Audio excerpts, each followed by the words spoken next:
All right, welcome back. We're going to be talking about Seapower and the State, a game that originally came out 1982, Simulations Canada, Steven Newberg.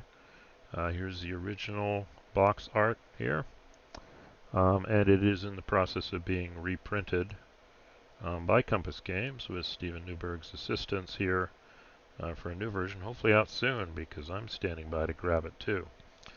So what we're doing in this video is, my previous video I kind of gave you an overview of the game, the original, and we've used the demo graphics from Compass Games into our Vassal mod, but I'm focusing on the old rules since I don't have a copy of the new rules. So we'll take a look at that.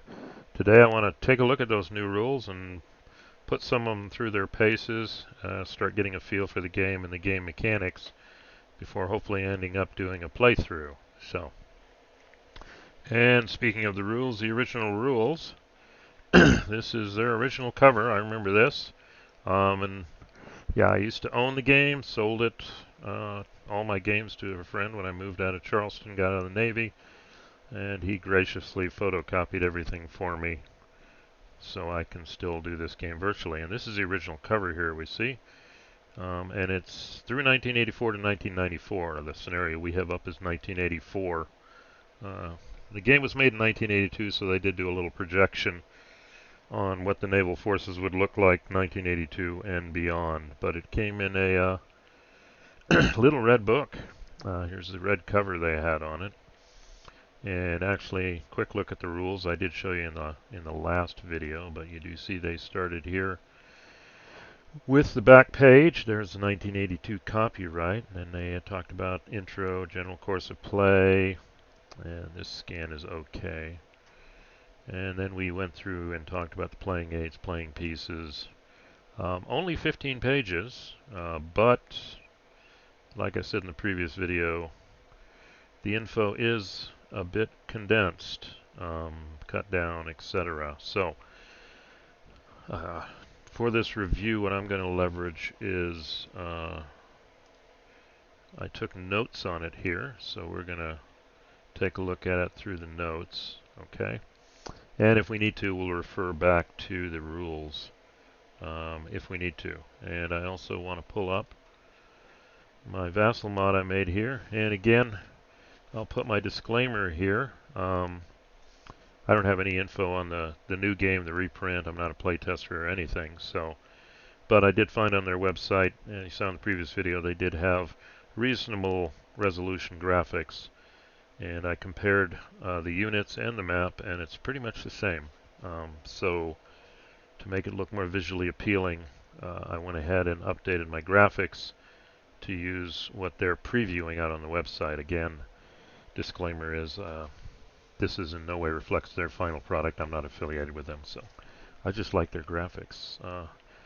It's made by Ilya I can't pronounce the last name there, but I've worked with Ilya before. Doing some development work for another manufacturer, always great graphics. So when I saw that, I couldn't resist. I had to use the graphics.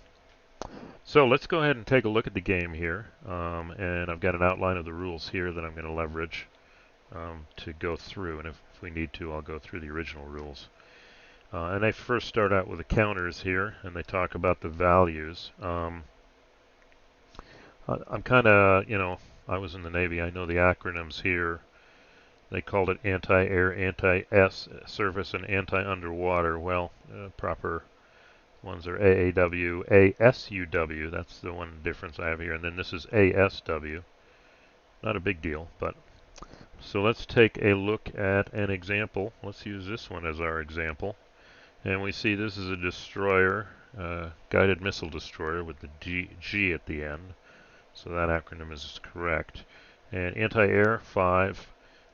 Anti-surface is 4, and there's a letter after it which indicates the range, A, B, C, D, and we'll see later when we do, I'll hopefully do a combat here, that basically the defender gets placed here, and then the attacking forces move through each of these ranges as a stage. So since this is saying a C, that means this unit can start doing surface combat offensively once it gets within C range, or potentially the attackers get within C range.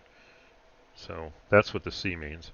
And then the last number 4 is the anti-submarine. And you will see in the rules later that comment can only occur at D range. So if there's a sub in the hex and surface ships, you got to run the gauntlet to get to the D range to actually exercise anti-submarine warfare.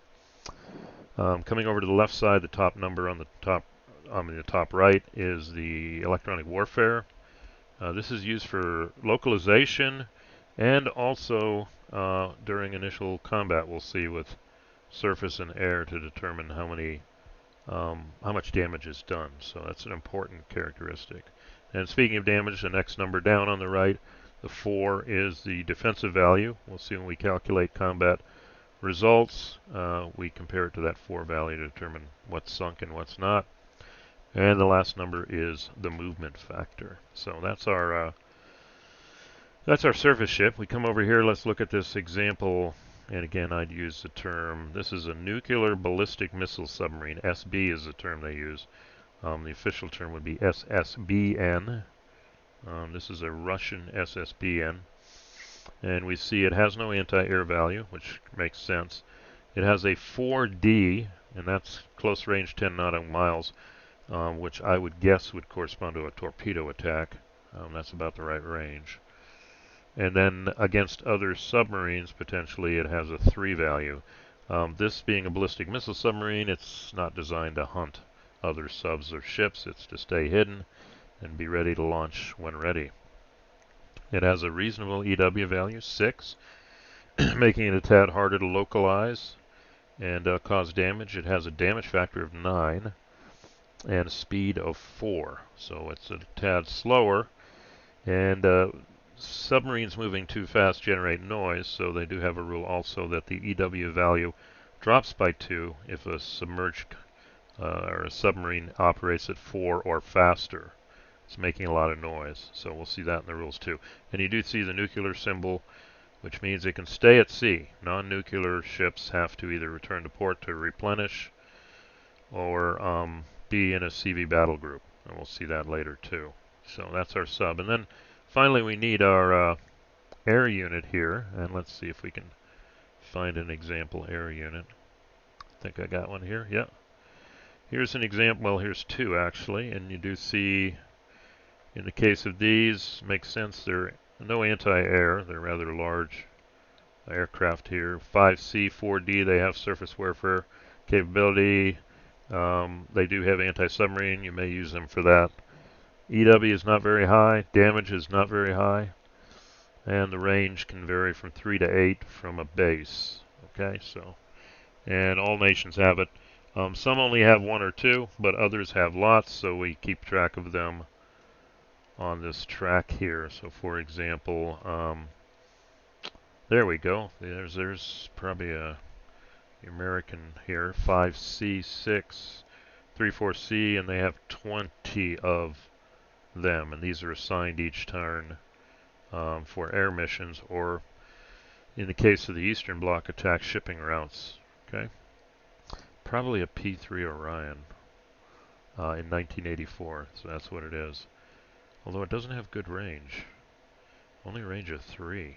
Okay.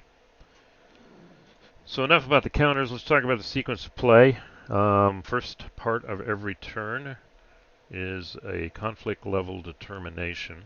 Okay, so this is talking about escalation. We'll talk about that level later, but there's 5 levels. The game starts at level 1, which is peacetime, and all the ship's subs are potentially moving around, getting in position for when the balloon goes up. And you can continue that on until somebody bids level 2 or higher. Level 2 is conventional warfare. We'll see everybody fights on. Aircraft assigned. Mines can now attack. Level 3, I believe, is now localized tactical nuclear warfare, which we'll see later, I think doubles the surface warfare attack values because they're using, I guess, nuclear tipped missiles. Level 4 is operational, just short of strategic nuclear warfare. The canals go away, Panama and Suez. A lot of the bases, all the bases go away except for level 1. They go down to level 3 capability. Ships in port go away. Um, and then the next level up is strategic nuclear warfare. Once somebody bids that, they'll lose some victory points, but also then we look at all the SSBNs out there. And I do have them indicated here. They have a range. Every SSBN has a range. So when the balloon does go up, I believe you get 2 victory points for every enemy target within range. So let's say we've got this guy who may not be long to live. He's got a range of 5, so he is in position. If it was level 5 conflict, he would launch, and there would be 2 victory points. So that's, again, we've got that represented here. They represent at least the third leg of the triad, the ballistic missile fleet. And so up until level 5, one of the goals is to hunt down and sink enemy ballistic missile subs. But be careful. You may make the other side believe, uh-oh, use it or lose it, and off we are to level 5 again, which in my last 2 games I got to level 5. Maybe I'll just hold off on this one. But that's the conflict play. There's an optional rule about Western shipping assignment. We'll talk about that. But then first off is the Eastern player. They move, and they move their subs and surface ships first. Then they assign their aircraft from a base. There's limits how many aircraft can fly from a base, etc. We'll unpack that. Then we move into the combat for the Eastern player, whether, if you're playing that optional rule, any Western units that have moved into Eastern mines, you do the combat. And then we break up our 2 combats here. Here we have surface, really anti-air, anti-surface, and then we come down to sub. And a big step is the localization process. Got to find them, and it's even tougher, we'll see, to find submarines. But once you've localized the enemy, you can attack whichever units you successfully localized in the combat resolution phase. When we're on the surface, we're going to be using this. And then we move to the sub-localization, so any submarines in the same hex or surface ships that have, or air units even that have been able to get to D range, move into the sub-localization and anti-submarine. And then here's a special one for fast boats, any SSNs, SSs, fast attack submarines that have survived and are in D range can try a penetration. And it's 2 rolls, 1 to see if you penetrate the screen, and 2, and a second roll to see you pick a target. And this is probably how you get a carrier, because if you look, the carriers have 40 defense. So we'll play this one out and see, and if he penetrates, it's a roll just to see if they're able to do that. And then here's an optional anti-base combat. Then the Eastern player can clear known Western mines and lay new ones, which is in theory hidden from the opposing player. You write them down. And then we have nice dimension here, satellite operations. We have recon satellites. They help with localization. Communication satellites. They help with coordinating attacks and also level 5. And even anti-satellites that you can launch and take out enemy satellites. And then the recon satellites do have the ability to shift their path. So a recon satellite will have a path, a diagonal path, and when you're doing localization, if you're on or near that path, it helps in your localization process, enemy ships. And then when that's done, the Western player does the same thing. And you'll see there's a back and forth combat here with this. There's a round where the attacker goes and the defender attacks back, and then the results are applied, each range, and then with the sub too, and then the penetration is its own process.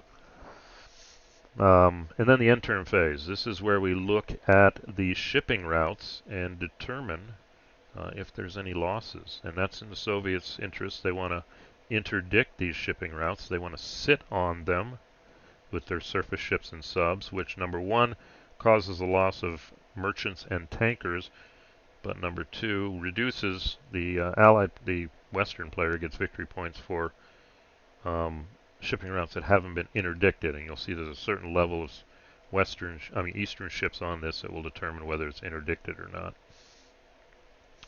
Bases captured inoperative, that's tied to the shipping route, especially in the North Atlantic. The big thing here is we're trying to get the reinforcements and supplies across. If the Soviets can successfully cause losses and interdict, as time goes by, bases are captured, which kind of represents the land war here in Europe. And then we talk about neutral entry. There's two neutrals, India and China, potentially, depending on the level of conflict, in level 2. If the eastern player makes good progress, they can potentially get India joining them, and the western player potentially gets China joining them. So India has a small fleet there, and China does have a lot of, it looks like, submarines and ships here. And remember, this is 1984. And then we calculate victory points, and we'll talk about that later too, but it's all about victory points. And if we did escalate to level 5, this is when basically the boomers launch, and he's surviving. So I did kind of go into here. Here are your conflict levels and the effects. Level 1, no active combat. You can move through enemy ships, neutral ships, etc. We're not assigning aircraft. Mine combats. Mines can be laid, but no attacks. Interesting. No need for localization. You're not attacking. No ASAT launches. You can launch your other ships, though. No intern phase. Then when we move to level 2, somebody bids level 2. And the bidding process basically is each side secretly says, I'm bidding 2 this turn, I'm bidding 3. Highest wins. And there's no de-escalation. So be careful. Conventional combat, everything is normal now. All rules, everything, level 2. Level 3 tactical nuke. Like I said, AS value for A and B range units times 5. For all AS combat at ranges A, B, and C. That's, I think that's like you're using tactical tipped nuclear surface-to-surface missiles. And then level 4 is operational nuke. And like I said, all surface subunits and bases are gone. All the bases are basically attacked. Non-base, if you have 5 ships or CV in a hex, eliminated. Going for those concentrations. All hexes less than 5, eliminated out of 5 or 6. 3/4 of all aircraft are eliminated. 2/3 all non-launch satellites eliminated. All seabed, here they are, sonars. And, you know, here's our SOSUS array up here. But the Russians or the Eastern have it too. They are all inoperative. Panama-Suez canals are inoperative. No mine laying or clearing anymore. Half of merchants and tankers eliminated. Certain ship routes now become inoperable. And then we shift to the, these are the alternates that kick in if you've gone to that level. Then we all go to the alternate layers. And it lists it there. Strategic nuclear warfare. Play immediately moves to level 5 resolution. Boom, you just jump to it. And that makes sense. And there is a rule. You can't go to level 5 unless you're losing. We're calculating VPs every turn. And it can't occur before the 3rd turn after the 1st turn of conventional combat. So at least 3 turns before then. Okay, then we move to movement. Subsurface ships move first. Aircraft are assigned second. We see that in the sequence of play. No stacking limits. Makes sense. Level 1 conflict. Again, everybody can move through everywhere. Here's the rules for level 2. The shipborne version of zones of control, I guess. Surface must stop upon entering any hex with a enemy unit or a base. Boom. You can enter neutral hexes, but you lose VPs. So maybe you want to avoid that. Subs can enter 2 enemy hexes. The second one, they have to stop. So basically what's that saying? I've got a surface attack here, SA, SS. They could move through this hex and then move here and stop, although they probably want to go here and here. So the subs do have a little bit further movement here. Big 2 right there. Now this is a big rule to figure out. Logistics.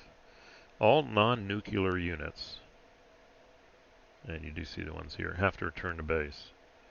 Like this SA, it is not a nuclear, it's a West German one. And then even this destroyer here, I think it's Great Britain, UK.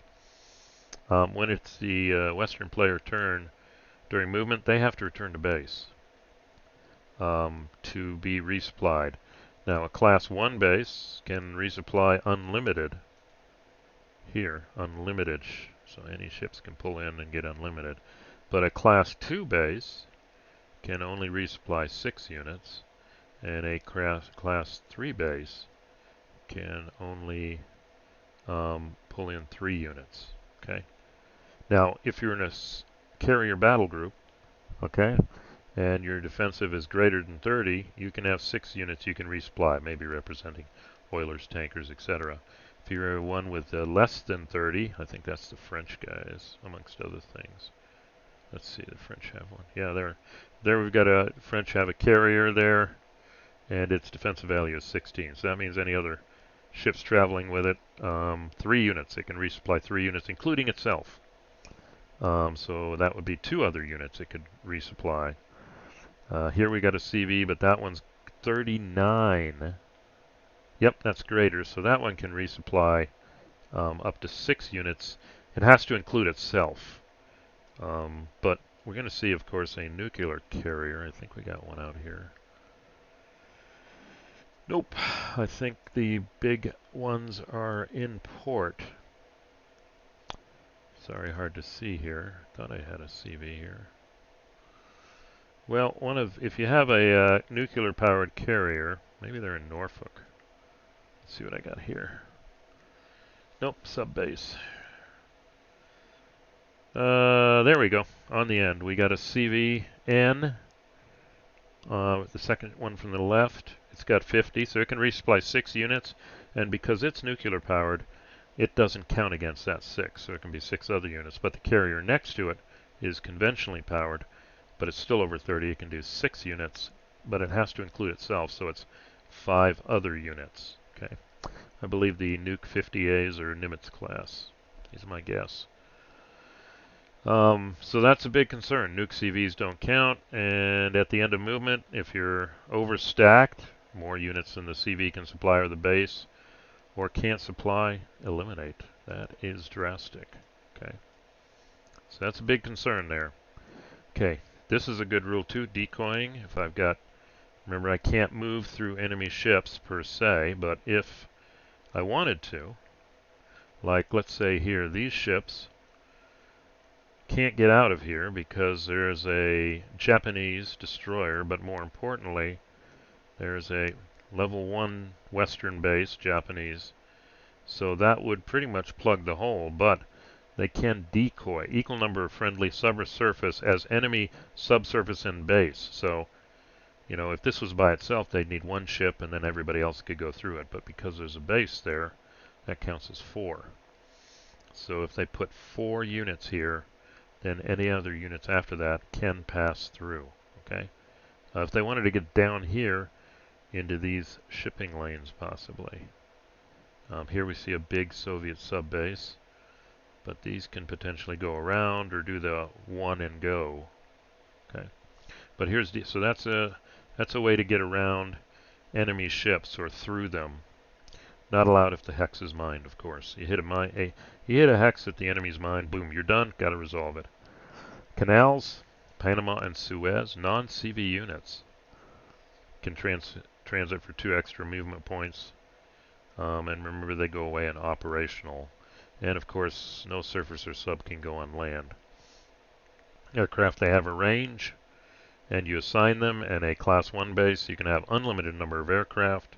So you're not really saying what base has how many aircraft. They can stage, move around. But originating from a Class 1, unlimited. Originating from a Class 2, 6 aircraft. Originating from a Class 3, 3 aircraft. So, like all these bases here, I could fly 6 aircraft out of here. But I don't necessarily have to do that because here is an E1, unlimited. Okay, here's an E1.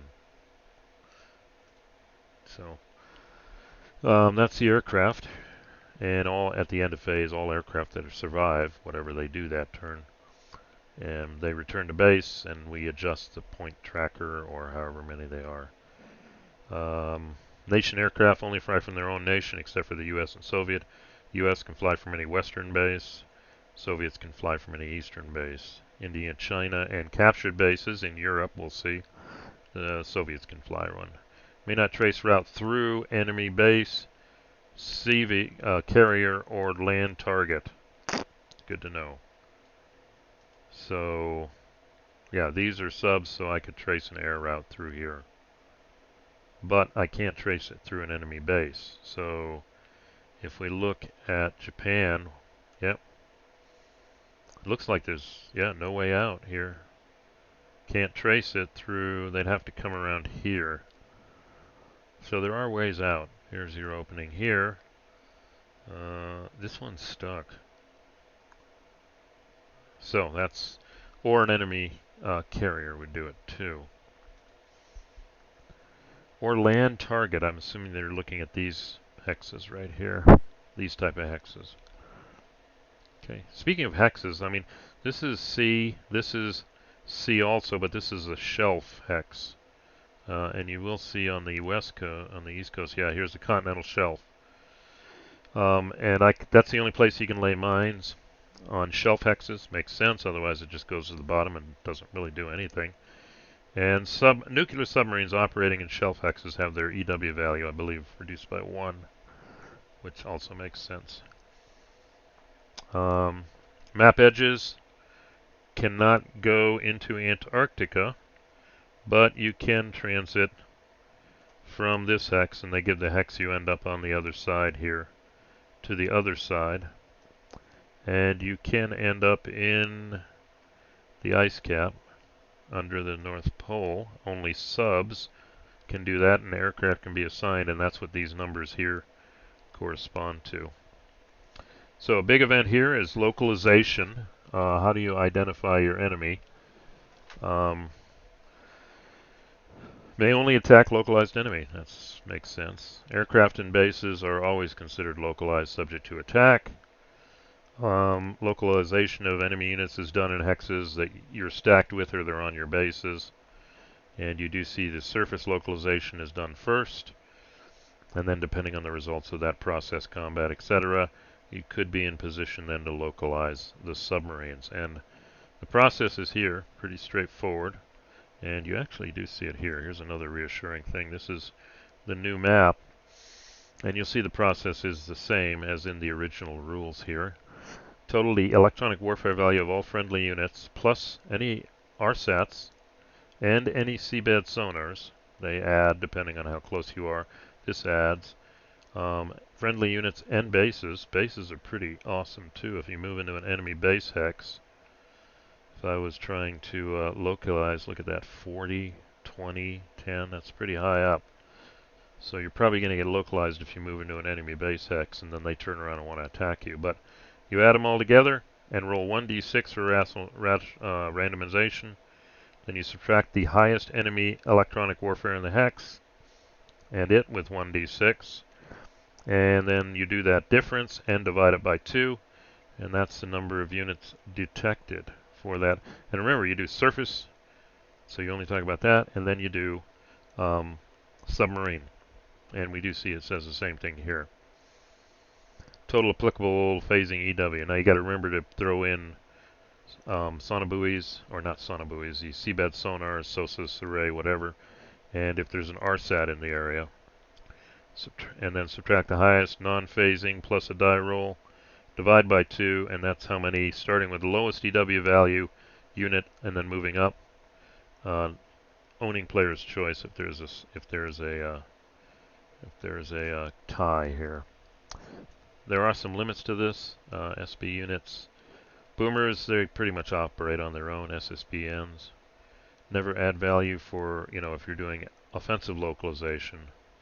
But Defender can use that sub as their EW value, and of course that would be submarine localization for that turn.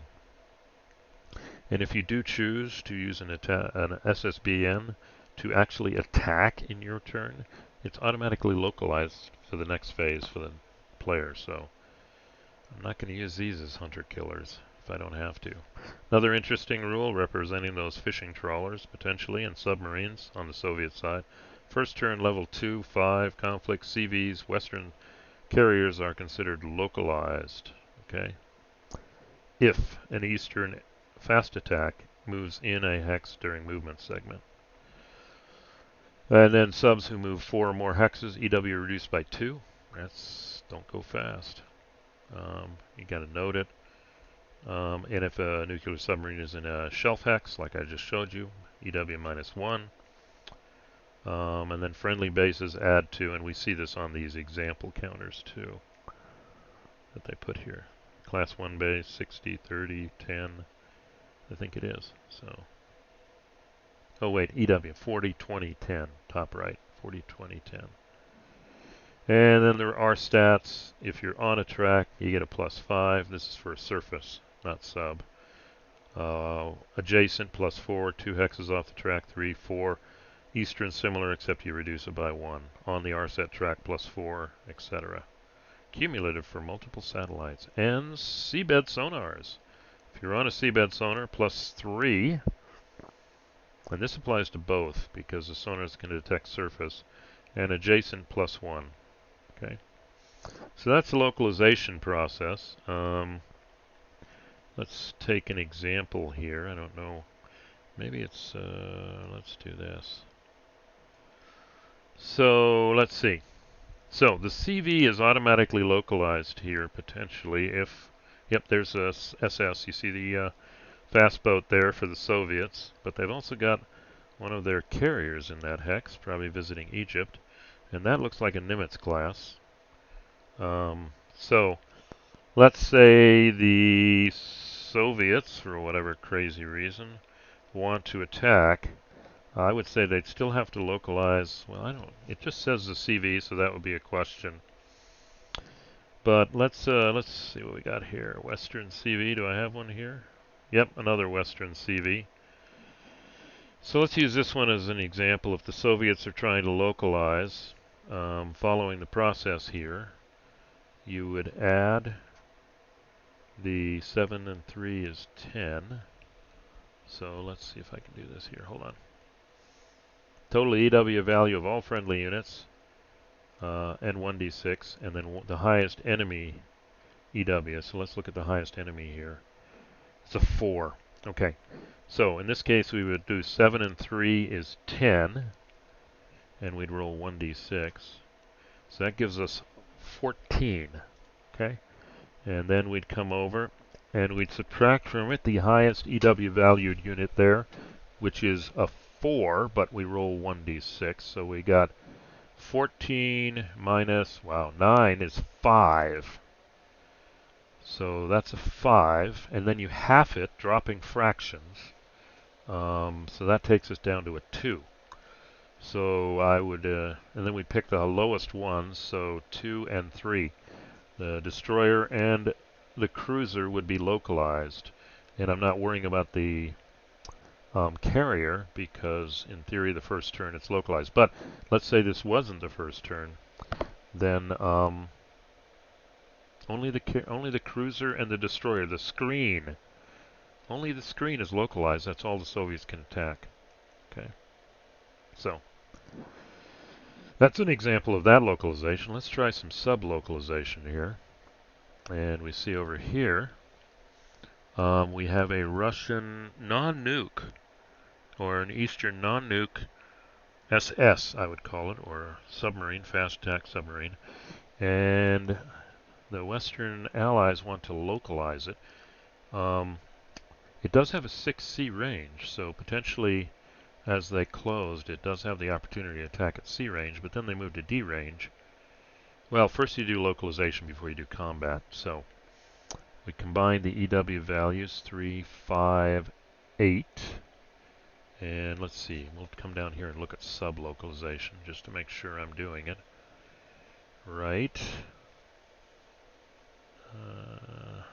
Well, I think it's the same if you look at the chart. So I've got 8, and I have to roll a d6. 3, 4, 5, 6, 7, 8, 10. I'm sorry, I didn't include the Spanish guided missile destroyer operating with them. So I've got a localization of 10. 13 is my number. And the sub starts out at 6. Ooh, 12. 1. Drop fraction. Failed. failed to localize the submarine. Okay, that's interesting. I don't think I have anything here. Yeah, that's just them. So let's come one other place.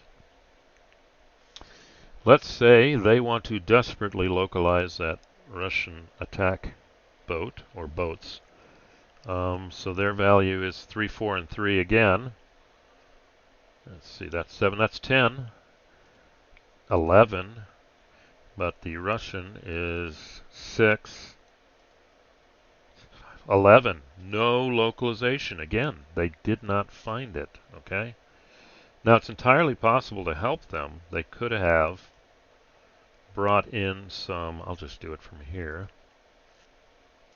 Oh, I'm getting weird things now. Well, maybe I won't. Vassals acting strange. Okay, so let's try a minimize and bring it back up again. Back. Okay. So if I had the aircraft, and let's just come over here and look at it. I think they're here. Yeah. So that's your P3 Orion with a range of 3. I don't think there's any bases within 3 here. Oh, there is, right here. Okay, is that Guam? I'm guessing that's Guam because this is Pearl. So we could bring in a P3 out of Guam. So it would have added, that's, no, wait, I'm 3. 3. Would have added 3. So we got 1 and 3. We would have had 4 to 12. I think it was be 14 to 12.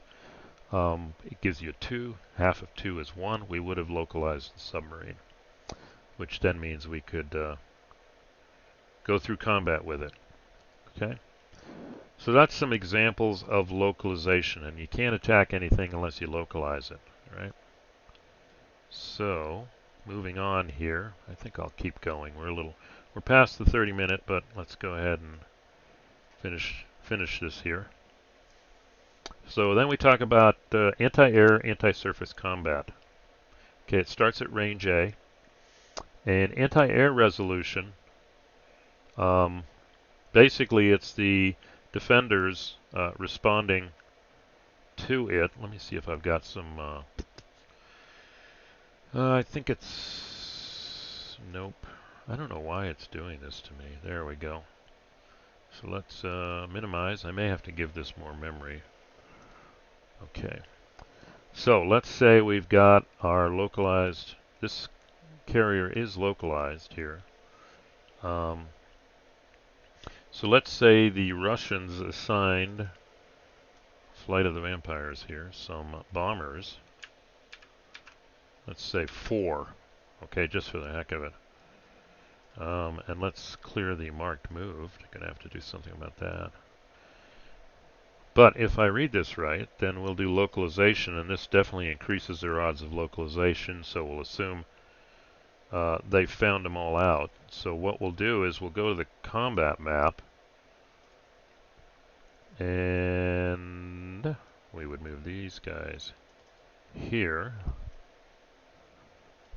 and we would put these guys here.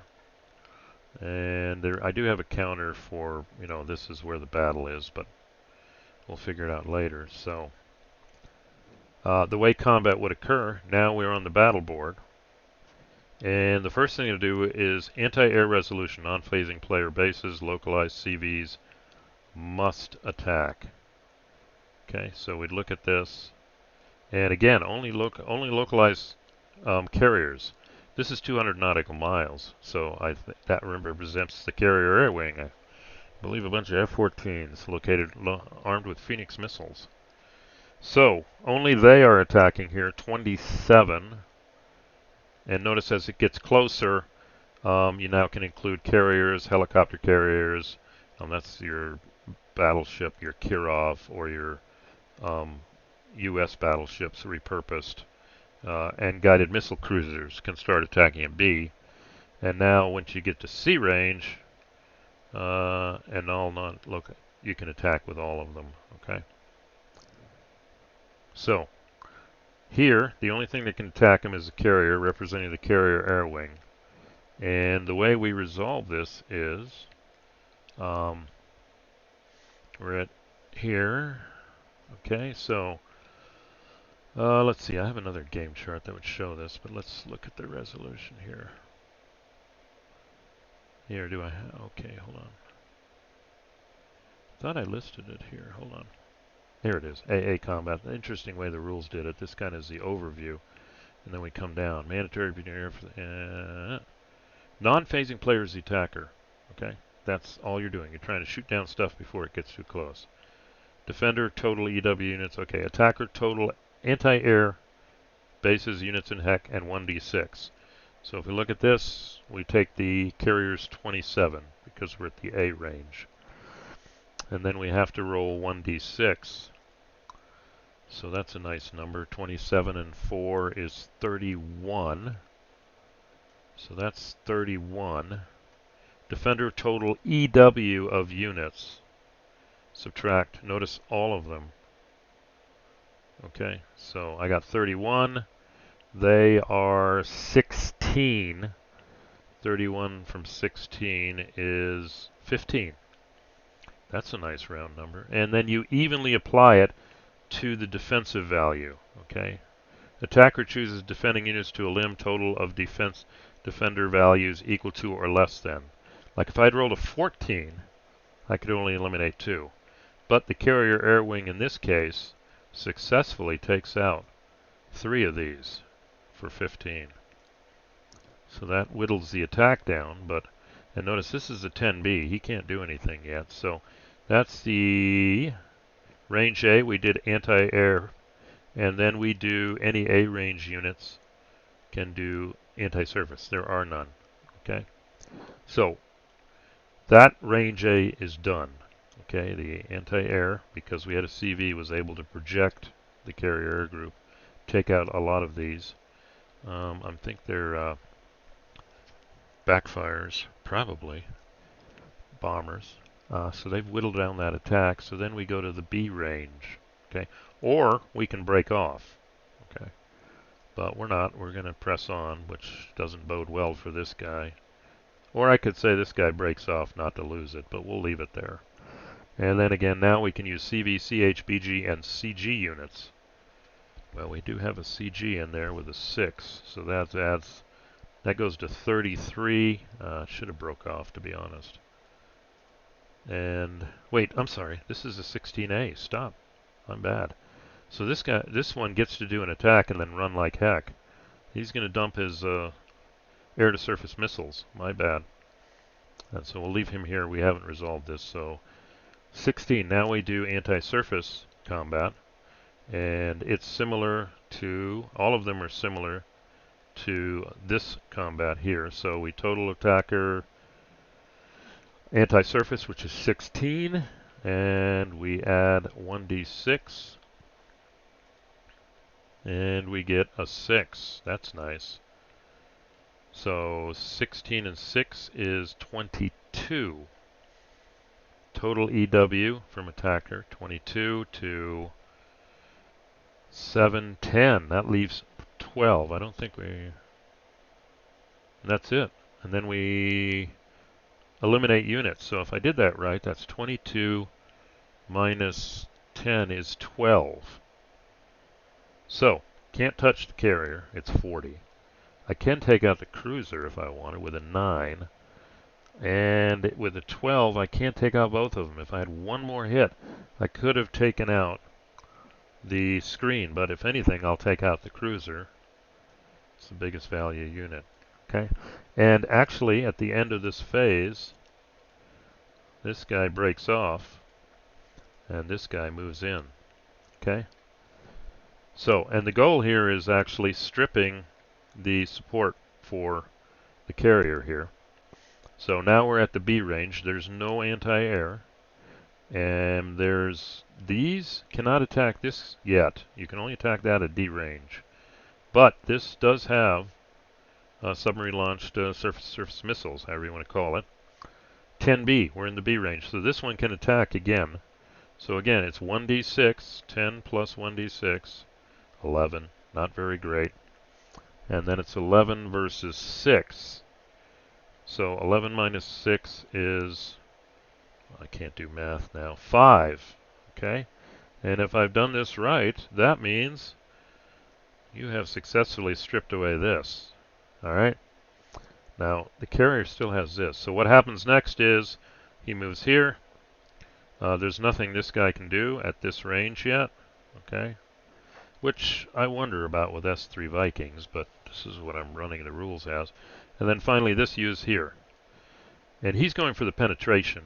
But first he has to undergo anti-submarine warfare here, which is an 18 value, which he may not survive here.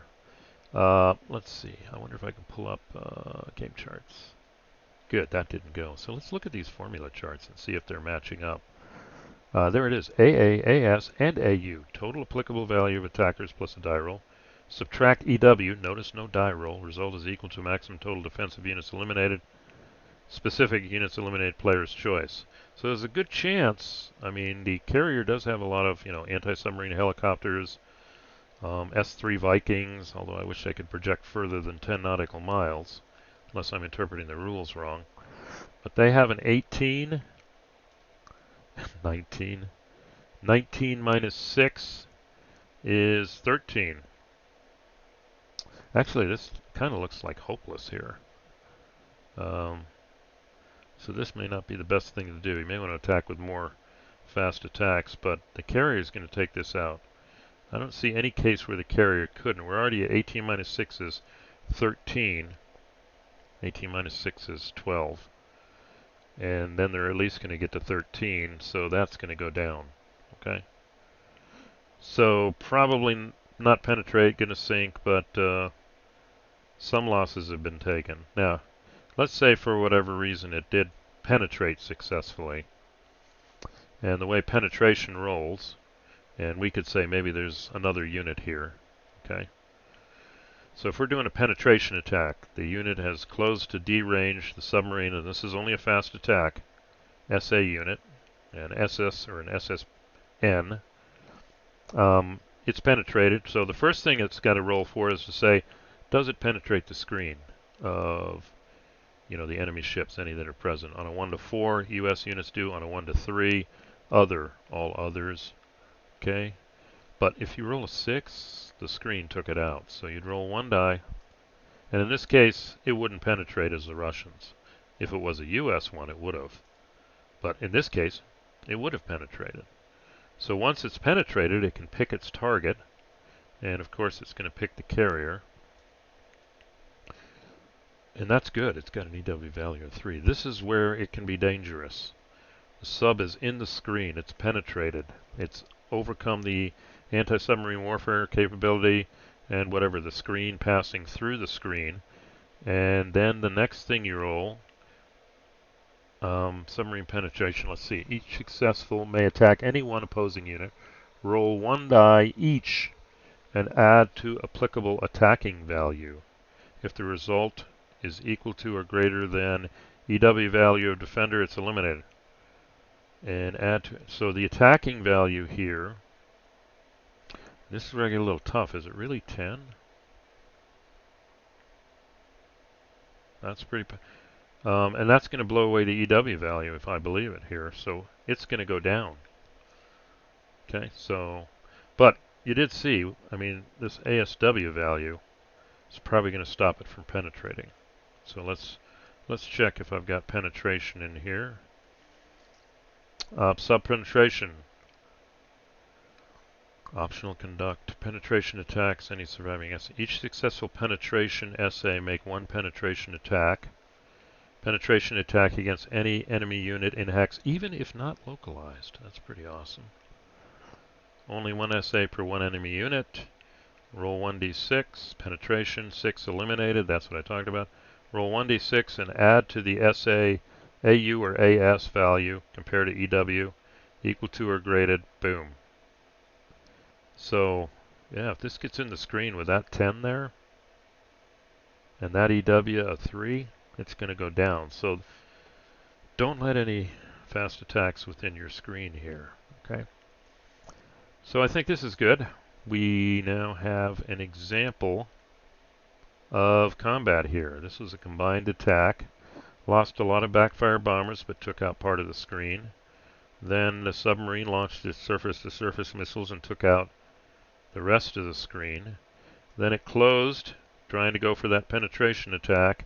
Now in reality, I have to think you probably want more than one of these coming in, because that ASW value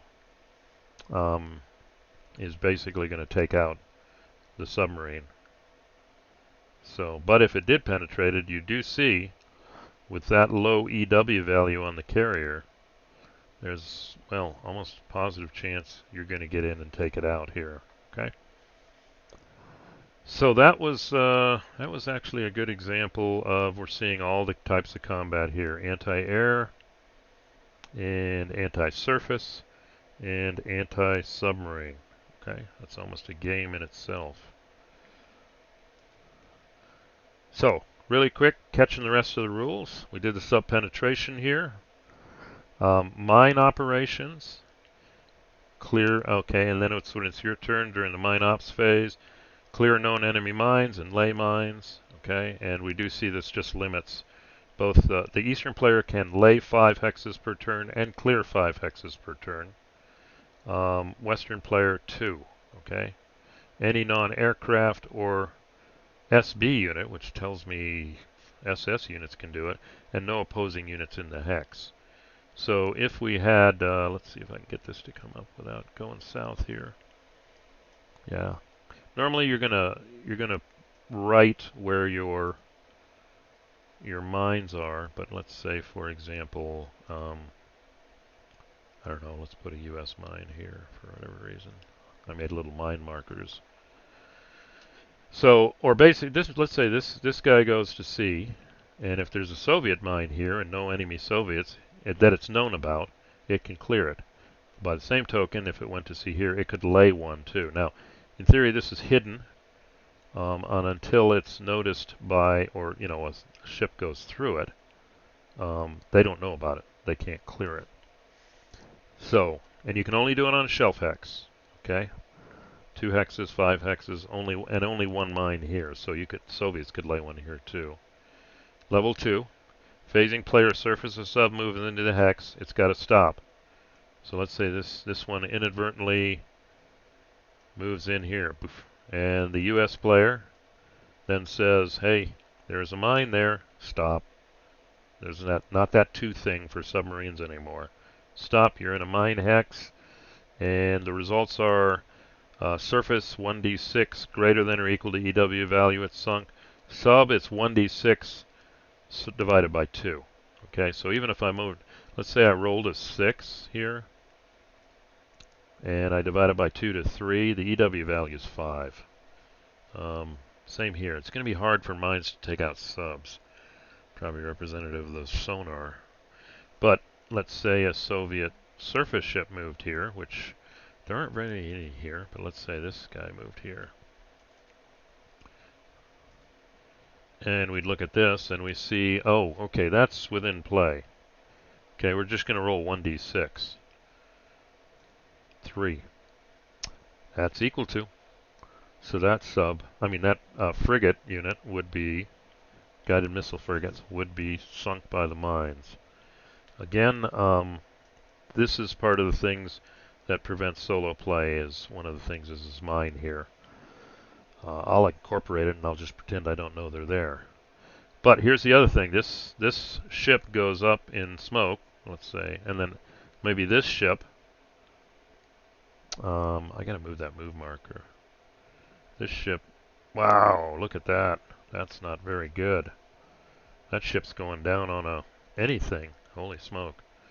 Well, let's say this guy got sunk, this guy didn't. This means later, as long as no Western units move in here, the Soviets can clear up to 5 mines, so they could clear that hex if they wanted to. Okay. So that's the mines there. And the mines don't attack at level 1, but at level 2, and they can be laid though at level 1, but at layer 2 or higher, then the movement stops 1d6, and you see with the sub it's harder. Got to have some pretty wimpy subs. That's got an EW value of 5. That's got a 4. So if you think, I don't think you can sink any of them. If you roll a 6 divided Best you can get is a 3. So any sub that has an EW value of 3 can be sunk by mines. Any other sub can clear them as long as they're an SSPN, or at least find them. Got to think about that. So let's talk about satellite ops. Where are we at right now? Oh wow, we're almost in an hour. We'll bring it home here. 3 different types of satellites: RSAT, CSAT, ASAT. 1D6. So here's the launching. Hex to launch 2. 1D6, 1 to 5 successful. 6 blows up on the pad. Pretty much, you got a 5 out of 6 chance it'll launch okay. RSAT and CSAT, place presence marker in hex. ASAT, it targets one of them. Launch as many as you have available. You could launch them all, but I think, yeah, here we go. The Soviets have 10 communication and 20 recon, and I think the ASATs are somewhere else. Hold on. Yeah, the ASATs are over here, and they have 15 ASATs. I haven't put in the western side here. So, and basically the way it works, we already talked about RSATs. They help to detect enemy units. Multiple RSATs in the same hex track represents track of RSAT, not actual position. Hex row plus 2 on either side. Okay, used for localization. ASAT, target enemy, 1 to 5 destroys, 6 misses. Pretty straightforward. If there's multiple satellites in the hex and you miss your primary target, you can roll 2d6, and if you get a 12, you destroy it. You do that for every other satellite and you destroy it. So there is limited scatter effect. And then the RSAT during its turn can shift its orbit, and it rolls 1 to 5. It can move up to 3 hexes either direction. 6, I think it's destroyed. 1d6, 1 to 5 can move track up to 3 hexes. 1d6 on a 6, you roll again, and either there's a 50% chance it can only do 1 hex, or a 50% chance it's destroyed. So it's a 6 plus a 50. So there is a chance for malfunction here. Okay. Let's see, RSATs. Each north-south hex row 26. Let's see. Each north-south hex row 26. I never figured this one out. Okay, I see what you do. You start at the 26, and it can be any of these. Let me get a satellite here. There's an RSAT. So apparently you use the 26 row to place them, and it forms an X. Means it's this way and this way. If I read this right, I may have to go back and take a look at this, but plus 2 on either side. Each north-south hex row 26x potential per position. And it forms an X. I'll have to look at this again. And then plus 2 on either side. I think they say it forms an X, but I'll check that. And then plus 2 on either side. Okay. CSATs, there's actually places for them. And there's a rule for at least the Eastern player. Got to be within 14 hexes of a CSAT to do an attack. There's 5 Eastern and 3 Western, 1 per hex. Central control, this is how you can do communications of your units on the board, on the surface, and also how you apparently send commands to your boomers to launch, which isn't quite true, but I'll move on after that, at least for the Western side. And then only 1 per position. So in their case, the Soviets, if they launch and say we want this here, that's it. They can't put another one here. The Westerns could take it out with an ASAT, and they'd have to launch again. And again, it's needed for attack coordination. I think it's a 14 hex range. As long as you're within 14, you've got communications. But if not, then there's problems in your attack. Let's see. So that's it. I'll try and unpack this again later. Bases, and we've already seen value 1 to 3. They're pretty powerful units. I think it represents the organic assets located on the base. Class 1 are pretty scary. 24A attack. I think that does represent air assets there. Good anti-submarine. 18. Let's see, defense is 36. In the basic game, well, in the non-optional rules, you can't attack bases, but optional rules for attacking are there. And it has a 40 EW. And then you see as go to class 2 or class 3, it moves on down. Okay. DE value only for the optional rule. Okay. And let's see, war effects and victory points. Okay. Let's take a look at that here. Sorry this is a long video, but apparently there are a lot of rules here. But we're close enough. So here's the big thing. Actually, that's the effects, but let's come down to what's really important here, victory points. And no, I don't total how many destroyers, even carriers. You don't get points for those. Okay. What you do get points for is the shipping lanes. Okay. And number one, the Eastern player, 1 victory point for each tanker and merchant lost. We'll talk about how to resolve that later, but that's how you get those routes. Now, number of shipping routes not interdicted, we'll see rules for that. That's for the Western player. 3 multiplied by 3. Okay, that and 3 victory points. Okay, so this is the big one here. If you're in a conventional game, the big one is protecting the shipping routes. We see also, though, if you take out enemy boomers with a ballistic missile range of 5, which is hidden per se from the enemy, you get 5 victory points. But you may cause your enemy player to say, you're taking out my boomers, I'm going to escalate now, use it or lose it. Okay? And if you enter neutral hexes during level 2 or above, you 1 victory point. If you bid level 4 operational, you lose 75 points immediately. If you bid level 5, you use 150 points. Kind of prevents you from doing that, because when we do go to level 5, if within 5 hexes, enemy target, 2 victory points. Okay, greater than or equal to 5. Captured bases don't count. Subtract 10 victory point for each enemy target not covered by a ballistic missile. That's tough too. So if you want to escalate to level 5, you better start getting your boomers in position. That's what it's saying. Okay, and it's the last turn once you do this. Right. So again, the victory point focus is the shipping routes, mainly hunting enemy ballistic missile submarines, but that's a two-edged sword. There is also this political seas Western Med. Any ships for the Western player already in the Med, if they leave the Med, okay, then that's 5 victory points each. And if they come back into the Med and leave it again, that's another 5 victory points. So there is a sense from a political point of view that these Western Allied ships need to stay in the Med.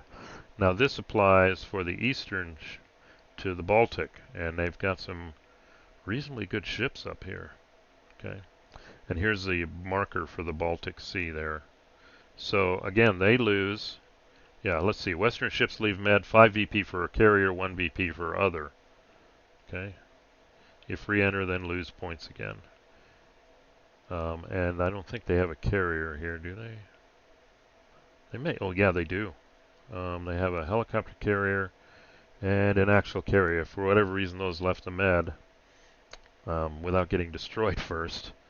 They'd lose victory points here. And then at the beginning, at least, every time you bid level 1, gain 10 victory points. That's nice. So again, you better understand these rules here. It's not losses. If you lose all your carriers, the loss of the carriers aren't a victory point loss necessarily, but you do lose the capability, from the Western player point of view, perhaps to reduce interdiction on the sea lanes. Okay, let's take for example over here these submarines. They're going to flush out the base. I would say at least the fast attacks, and start covering these sea lanes. Okay. Now the boomers are different. I may keep them in port initially because they're harder to attack there. Remember, they get the base values Or the other place I may stash them, at least the Russians, is put them in the polar ice cap. And the only way then that and that's, I think, Soviet doctrine. The only units that can operate here are aircraft and submarines. So, and another thing you can do here, I didn't read it there in the rules, you can lay mines, but you can't clear mines.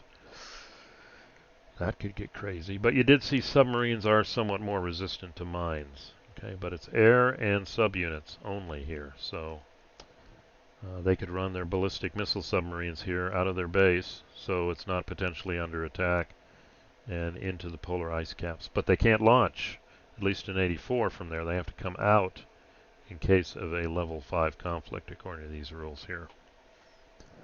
So looking at this, let's look at, real quick, last thing here, the shipping routes. Okay, two types, solid line, dotted line. Here's an American CSAT location. Dotted line, these are not in play in the beginning, but once the canals go, or you get to level 4, they shift in. If level 4, canal's gone, some normal routes go away. They'll list that somewhere down here. Yeah. And then the dotted lines come into play. Okay. Each route has two numbers. Left one is merchant, right one is tanker. I'm going to interpret the top one as merchant, the bottom one is tanker. That's how many of those type of ships that can operate. Wow, there's a bunch of tankers going down around here. Probably big ships can't go through the canals going around the tip of Africa. So we see 3 merchants, 9 tankers. Let's see what we got here. Yeah. Start stop indicated by a dot. Yep. So if you interdict this hex, guess what? You're interdicting both this route and that route for the Soviet point of view. Eastern player wants to interdict these routes, sub and surface units on hexes on the route. They want to be there at the last phase of the game turn. That's when we calculate this. So the Western player has a chance to get them off. Aircraft, and then another thing is any Eastern player aircraft not assigned to move that turn are placed in an anti-shipping role, generic anywhere. And we'll see that. So each route with Eastern unit will count for this calculation. It doesn't matter how many Eastern units are in the hex, it's how many hexes they're on. So it makes sense to maybe disperse your force in one way to cover more hexes, but then there's something about concentrating maybe for surface for best defense. Okay, and Western units do not negate it, so Eastern units on a shipping route, that counts. If on multiple routes, consider they're on all. Oops, here you get both of those. Here you get your own both of those. So the locations are, like here, I'm hitting 3 shipping routes if I had a unit here. Here, as an example, I'd be hitting 2 shipping routes at the same time. Okay. So here's how we calculate what happens. Roll 1d6 each route and multiply by number of eastern surface sub occupied route hexes. Ouch. So if I had 5 hexes covered, let's take a look over here. Let's say we flush the fast boats. And let's see, this guy's got a movement of, that's a diesel boat, 3. He go 1, 2, 3. He's covering here. This guy's got 6. Wow, don't go there, the base will attack you. 1, 2, 3. Now, here's the thing, if I move one more, then I get the fast transit here, -2 to EW, but that's okay, we'll do that. This guy is pretty fast, he's got a 6. 1, 2, 3. And let's just do this. I could go through this unit here, but we're doing a lot of mess here. 1, 2, 3. He can't, well, he can keep moving. He's a sub. No, he doesn't want to stay there. But let's say we do this, and then the Western player doesn't succeed in stopping me. Now, this is overkill, to be honest, but we would roll 1d6 and multiply it by 1, 2, 3, 4, 5, 6. 6. We kill 6 merchants and tankers, Soviet player's choice. Now, I am limited, though. That's the key here. And if I hide the pieces, nope, I'm limited to the max transit of this, so I can eliminate 5.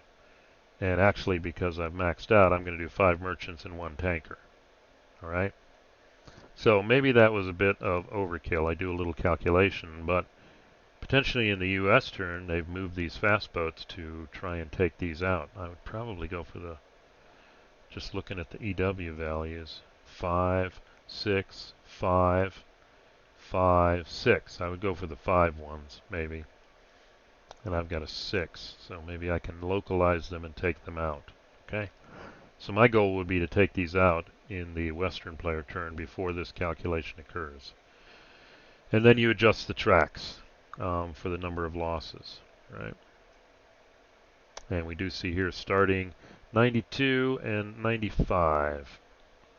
So it's going to be a battle of the shipping routes. So that's number 1. Aircraft interdiction. Any Eastern B1, B3 not moved, auto-assigned to anti-shipping. Total number of aircraft. Divide by 2, drop fractions. Result is the total number lost of merchants and tankers. Assigned to any route not 1/2 or more occupied by Western non-SASB units. So if the route hexes are occupied by Western surface units, 1/2 or more of the hexes, like maybe this one, 1, 2, 3, 4, 5, 6, 7, 8, 9, 10, and I got 5. If this is, yeah, that's a destroyer. So this prevents air attack on that route. Okay? But if not, total number of aircraft divided by 2, result total number of merchant tankers lost. Assigned to any route not 1/2 more occupied, use max number for routes as limits. Okay? And then the aircraft losses is number of aircraft divided by 10, rounded to the nearest whole number. Okay? So if I had 10 units, I would lose 1 aircraft. Okay? And track on merchant, can't take more than their max. Now, route is interdicted if total losses for a route is max for route greater than 4. I think I got this backwards, and then it's an interdicted route, which means now the U.S. or the Western player can't use it in their VP calculation. Okay, that we saw later. So again, I can prevent air attack by occupying with 1/2 or more of surface ships. Western Allied, no air attack. But I can't stop surface and sub. Losses are going to occur and potentially the route's interdicted based on the number of losses here. So bases captured and operative. If routes of these A, B, C, D, U, K, L, O, and you can go through, you see the big ones, A, B, C. If the Russians successfully get a interdicted on these, then 1 Western base captured per 1 Western base captured. Bases captured in a certain order. And capture means they're overrun, and the eastern side can use them 1 level lower. I got to check my numbers here. If all bases captured, or all tankers, merchants exhausted, then routes A, B, C, D all are inoperative. Okay.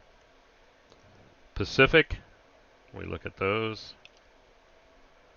Let's hide the pieces. The key routes are K, Q, N, and R. There they are. Q, R, let's see. Coming over here. I think this one down to, nope, there's P. But if those routes, Q and R, that should be K. S, I'm not finding K. I'll keep looking.